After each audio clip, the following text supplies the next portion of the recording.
Otel, Notel, Holiday Inn. We're at KubeCon. You're watching TechStrong Gang.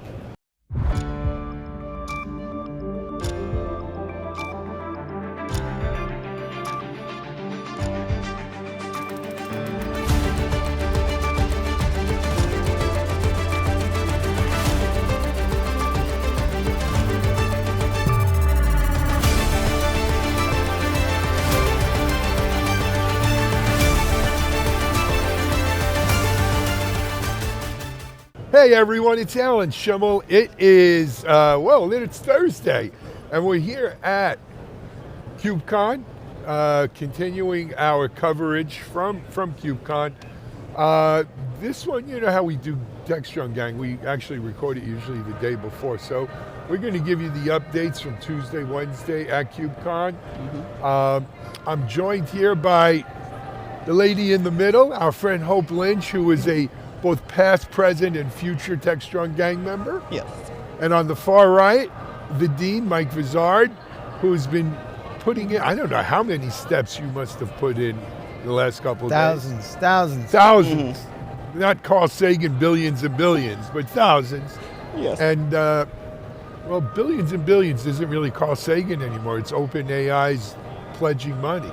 But that's a whole nother segment. Used to be a big number. It used to be a big number. But anyway, we're here to talk about a couple of things. Mike, why don't you kick us off with the first one? So there's this kind of underlying trend here at the show where people are really talking about is efforts to unify the management of IT. We've had cloud native on Kubernetes for a while, and then we've had more workloads still run on virtual machines and these legacy applications. And the latest example is Mirantis is here with an update to their Cordon control plane. It's an open source control plane based on the Kubernetes API that they've now extended to manage virtual machines plus Kubernetes clusters. If you go down to the Red Hat booth, you'll see them talking about KubeVirt on top of Kubernetes to run legacy apps on top of the Kubernetes platform.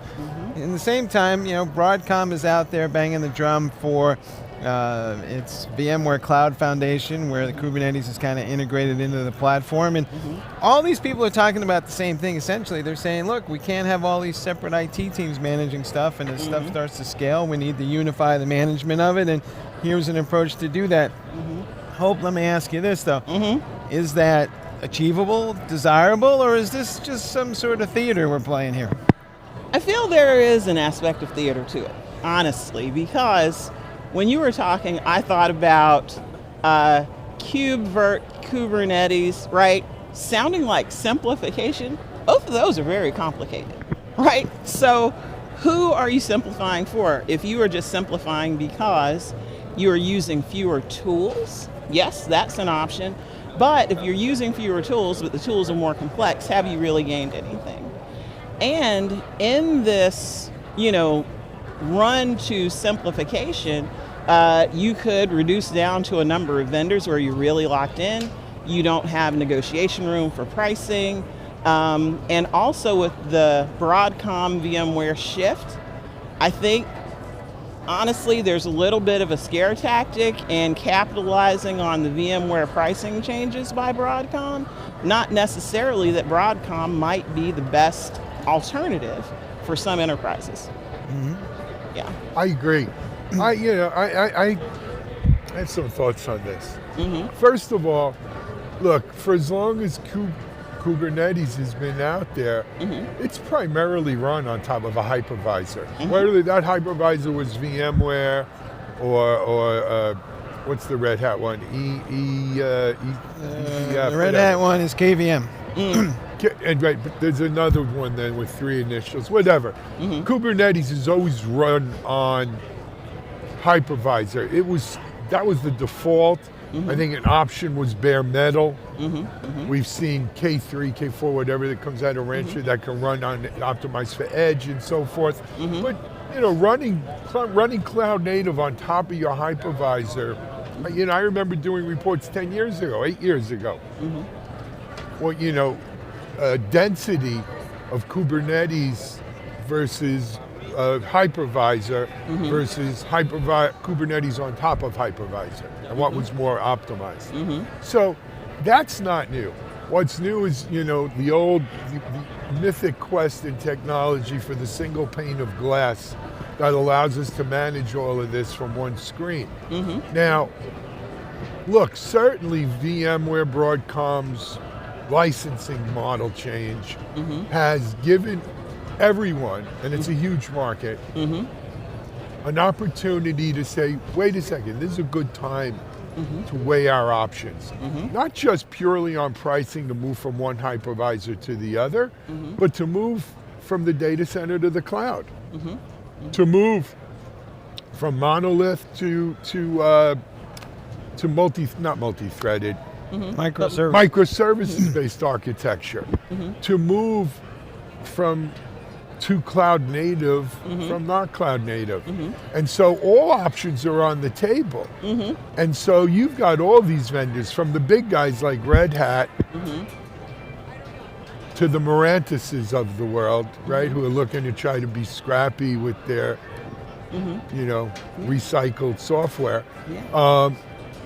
You're looking, they're all trying to jump in here, including the hypervisors. I mean, the hyperscalers, Amazon, Google, Microsoft. They're all coming out with, hey, you're looking to move on VMware, check out our hypervisor based, our virtualization layer that will let you run cloud native on top.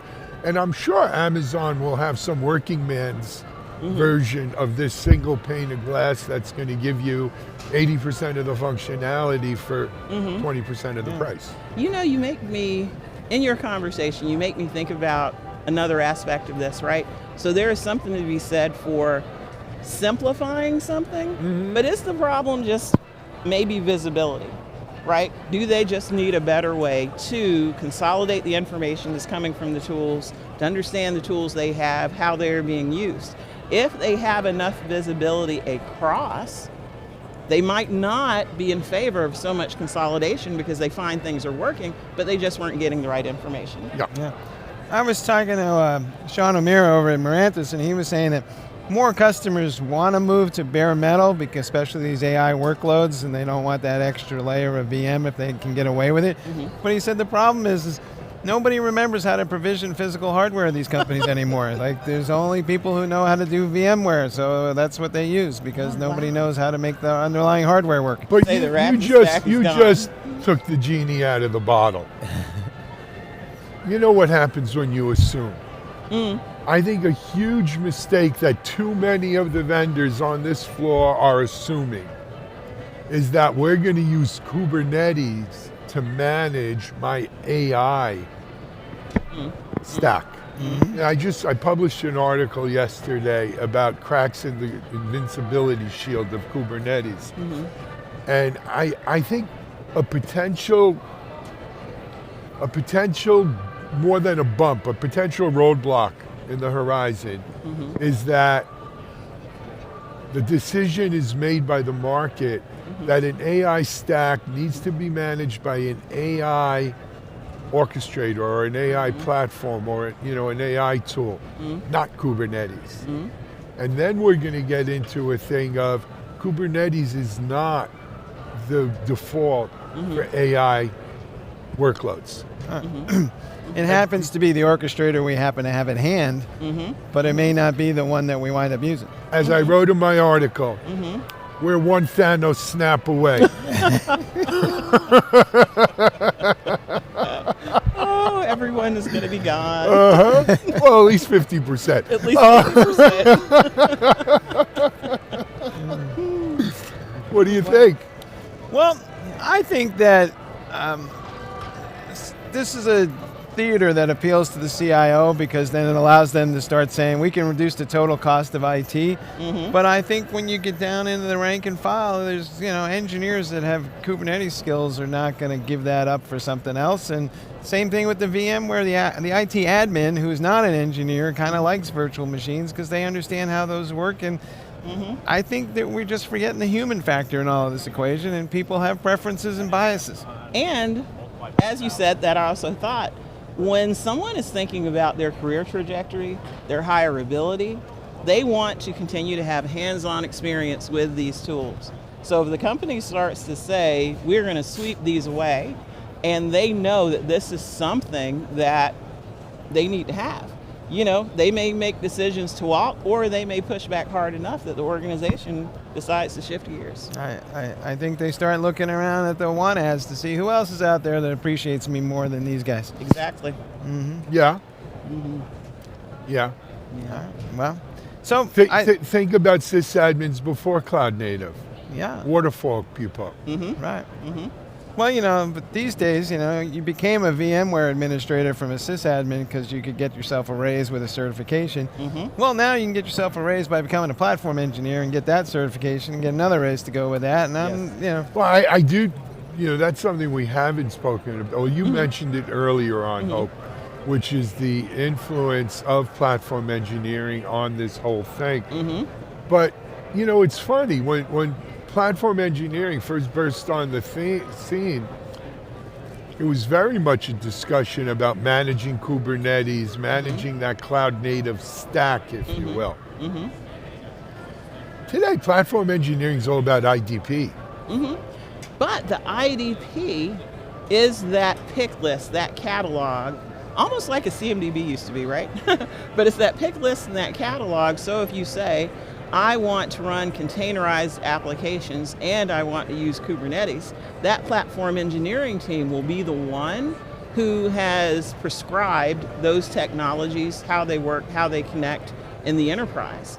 But without that platform engineering team, it's probably a little less, elegant and smooth, but can still be done. It'll be interesting to see platform engineering.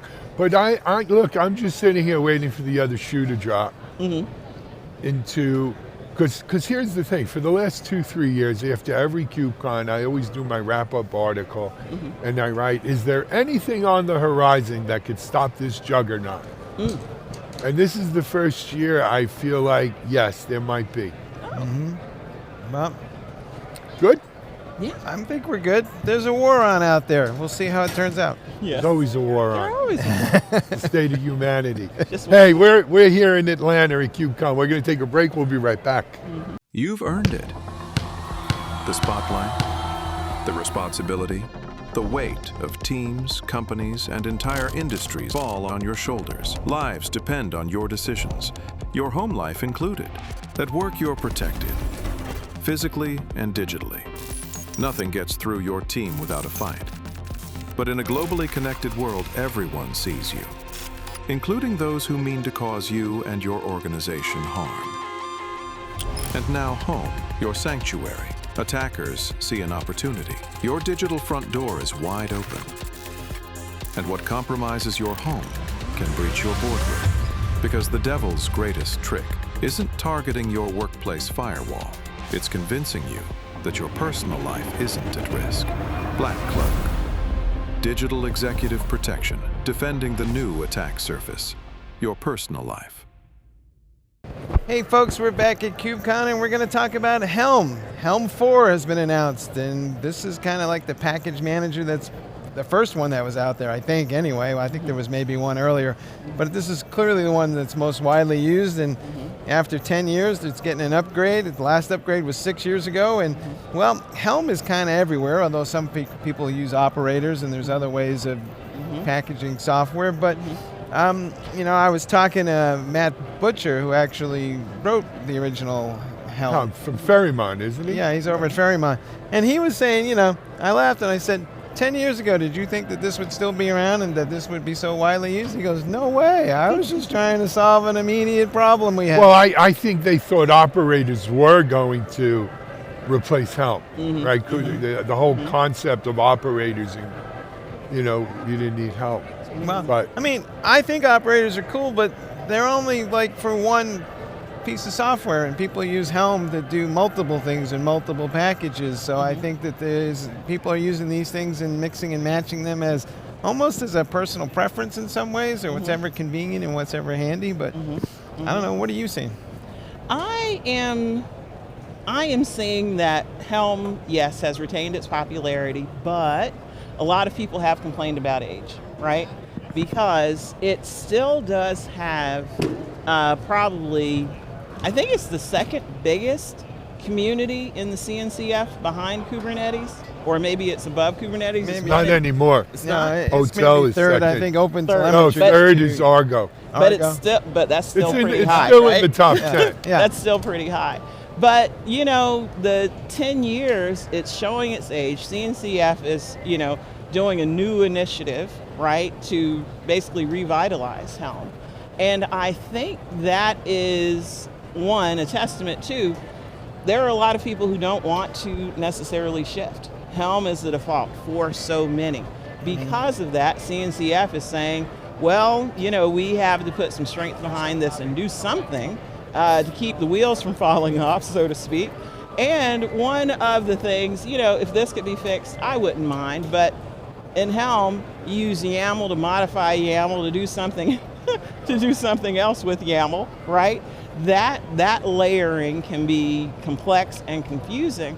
I would say I'm still a Helm proponent, but there are definitely a lot of improvements that can come. So this is the magic trick they're trying to pull off. They want to rewrite the API while trying to preserve as much backwards compatibility as they can, and then they want to use WebAssembly, or aka WASM, as the framework for the plugin, so I don't have to write the same plugin Well, I over think and over that's again. Matt Butcher's take on it, because he has a horse in that race. He said he had nothing to do with that Yeah, I particular know. decision. I asked him about Oh, that. really? You Yeah. did? He said that was he's not directly involved in this project anymore. course He's just not. kind of hanging around the edges of it. But Release the Epstein files.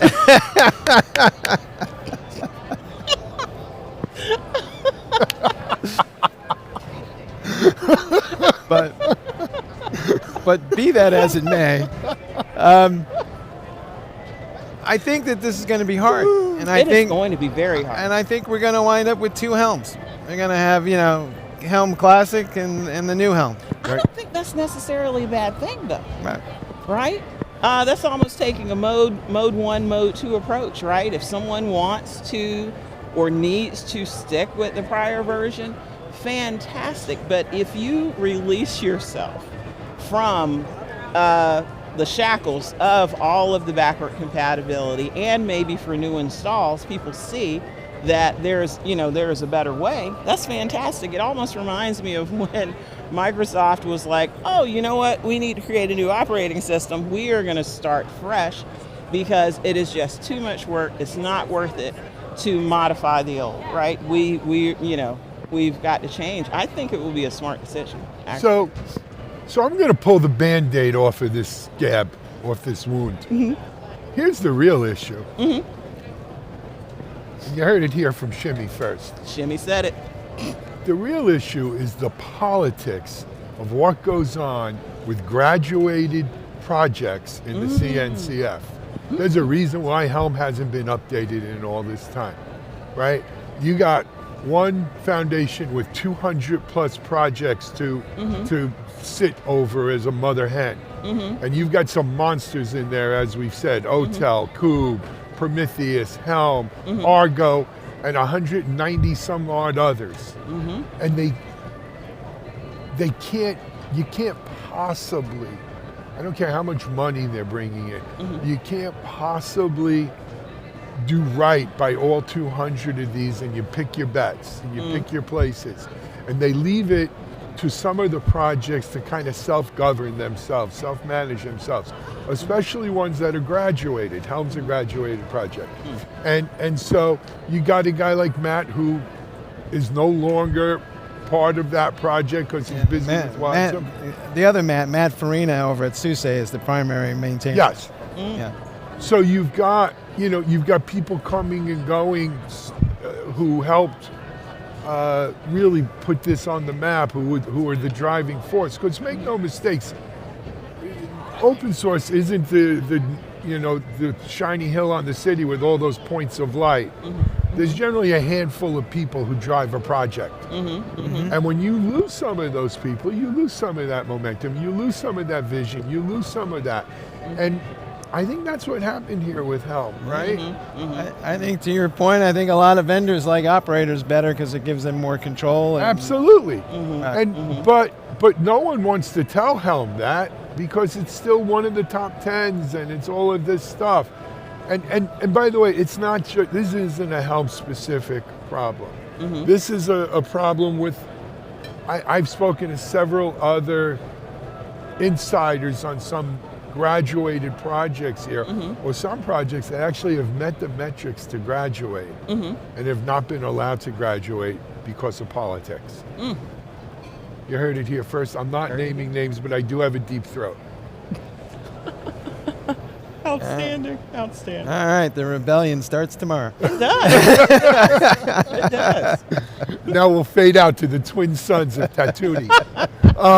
We're watching. The revolution will not be televised. No, we're watching. You're watching Tech-Strong Gang. Stay tuned. We'll be right back. Discover TechStrong Group, the epicenter of tech innovation. We're your go-to for reaching IT leaders and practitioners worldwide. Our secret? Impactful content that sparks awareness, engagement, and top-quality leads. With us, you'll access editorial websites, streaming videos, virtual events, custom content, analyst research, and more. Join our satisfied clients. Let's revolutionize your tech journey. Contact us today and tell your story to the world in the most powerful way with TechStrong Group. Hey folks, we're back, and as Alan alluded to at the top of the show, we're going to talk about OpenTelemetry, aka Otel, according to the cool kids anyway. There's a small company here called BindPlane that has a new tool for deploying Otel collectors at scale, which I think is becoming a more pressing issue these days because we're trying to instrument everything, right? If I want AI to work, I got to have telemetry data from everywhere. But now I'm getting overwhelmed by telemetry data, and then if I put out an Otel collector, I need to maintain and update it, and this becomes a DevOps project in its own right. So if you kind of look at this, Hope, you know, what are you seeing with Otel these days? Is it going to become the default? And, you know, it seems to be in the cloud everywhere, but on-premise, not so much, and certainly not networking and security yet, but it looks like we're headed that way. I think we are headed that way, but the road might be a lot longer, right, than people are thinking. The basis of it, the principle of it, the promise of it is fantastic. But you have to get organizations to implement it the right way, to standardize, all of those things. And what I have seen is there might be solid adoption in certain pockets of an organization. They are running, they are getting the data, and they have the information. But then when you were saying open telemetry for all, a lot are not adopting it or are inconsistent. So that promise of having an enterprise or having an organization that is able to bring all of that telemetry data together and get a comprehensive view probably is not as true as people would hope. You are familiar with cowboy wisdom? The phrase of cowboy wisdom is never mistake a clear view for a short distance. Exactly. Exactly. Yes. But yeah, but OpenTelemetry is fantastic. I'm a proponent, but yeah. So look, I give them my award for best handouts here. Not everyone can get them, but the OpenTelemetry baseball jerseys that some of the guys have are hands down the best thing I've seen here in vendor wear. Nice. But that being said, Otel is huge. It is the under the hood choice fueling the entire observability market. Which, when you think about it, is pretty amazing. And what's really nice about it is whether you're this little company who's, you know, making a little widget on it, or you are, you know, the giants of the observability space, Splunk, New Relic, or what have you, you all have a vested interest in keeping Otel healthy. And I think that's when this foundation model works best, right? The co-opetition aspect makes the best. There are still IT organizations out there that prefer the older proprietary collector they got from a vendor because it's easier to manage and they spent more time polishing it. And then so the vendors always look at them and say, we highly recommend that you deploy Otel, but you know, if you really want this other thing, we still offer it. Well, for an added fee. yeah, but I think the vendor under the hood has Otel in it anyway. Because why should they continue a parallel development track when Otel's there for them to put in? Just under put a their wrapper hood? on it, right? Yeah. There's just pride and ego and extra money. Yeah. Maybe. Yeah, monetize. But I think most of the observability vendors, whether they admit it or not, have made that choice to go to Otel. Yeah. I Well, also want to mention it's not just Otel. It's Prometheus, it's Grafana. There's a lot of great observability. Jaeger. There's a lot of great observability open source I projects. mean, from their point of view, the more telemetry data they can collect, the better off they're going to be. So if I'm Until you got to pay for storing all that. well, that's true too. But if I got to pay for the collector, I'm not going to deploy it as widely. So if I got a free collector, I'll theoretically instrument more, which will generate more telemetry data that the observability platform is going to charge me more for. Yes. So it all kind of is this virtuous cycle in their minds. Yeah, it continues to snowball, but I have seen in practice, though, even with OpenTelemetry, and like you were saying, collecting more and more data, often a lot of it just sits there. Yeah. No one actually uses it, does anything with it. It's just been an exercise of, oh, if I can collect more, I will have more, and that's great. And people spend hours and weeks and maybe months, right, making these configurations. But then they're only looking at just a few things, right? I think there is also a need for training and maybe, some type of framework that makes the decision making a lot easier as well. So Cisco's trying to build an LLM for telemetry data, which would be kind of cool. So we'll see how that goes. But I think the other part of the issue that comes up to your storage costing is that people are sitting there going, this stuff's expensive to store, so they start tossing stuff. Or maybe they try to move it off to S3 if they're ambitious. But then they're sitting there going, well, by the time I get it back from S3, boy, that'll take a while. And so then I'm just tossing stuff, and I'm hoping that whatever crisis emerges that I actually have some telemetry data that's relevant to that. But, so I call that the Splunk conundrum, right? This has been the problem with Splunk for 10 plus years. It's great at collecting everything, but where the heck, how can I afford to keep everything? Yeah. And so there's been a whole cottage industry of companies that come out and say, well, let us help you pick what you should keep. Let us help stratify what you keep, where you keep it, how much you pay for it. I remember there was a vendor, Devo, right? That their actual go-to-market was, we'll let you store this stuff cheaper than Splunk does. All right. Well, I think we're going to continue to drown in telemetry data. I think so too. So, and I'm not sure if it's a good thing or a bad thing. 2 letters for you. AI.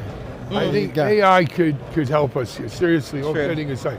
AI could help us here in predictively guiding us as to what we should store, when, where, and how. All right. I think we can end on that. Yes. Yeah. All right. Hey, that's TechStrong Gang for today.